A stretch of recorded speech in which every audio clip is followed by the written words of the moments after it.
আসসালামু আলাইকুম ওয়া ৰাহমাতুল্লাহি ওয়া বাৰাকাতুহু। মৰমৰ বন্ধু বান্ধৱীসকল, আপোনালোকৰ মাজলৈ মই এটা বহুত ফজিলতপূৰ্ণ বিশেষ দোৱা লৈ আনিছোঁ।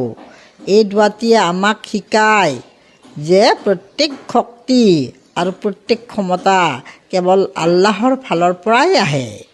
যেতিয়া মানুহে নিজকে দুৰ্বল অনুভৱ কৰে, যেতিয়া পথবোৰ কঠিন যেন লাগে, তেতিয়া এই দোৱাটি পঢ়িলে মনলৈ শান্তি আহে।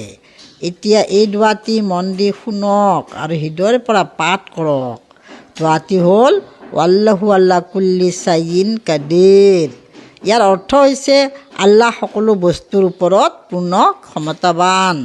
আৰু ইয়াৰ ফজিলত হৈছে, ৰাছুল সাল্লাল্লাহু আলাইহি ওয়াসাল্লামে কৈছে, যদি কোনো ব্যক্তিয়ে এই দোৱা বিশ্বাসসহ দিলৰ পৰা প্ৰত্যেক দিন, নহ'লে সপ্তাহত একবাৰ, নহ'লে মাহত একবাৰ, নহ'লে জীৱনত একবাৰ পঢ়ে, তেওঁৰ কাৰণে 7 দোজখৰ দুৱাৰ বন্ধ হৈ যাব আৰু 8 বেহেস্তৰ দুৱাৰ খোল খাই যাব।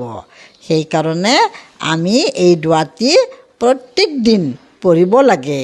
আল্লাহে আমাক হিফাজত কৰক। আমিন।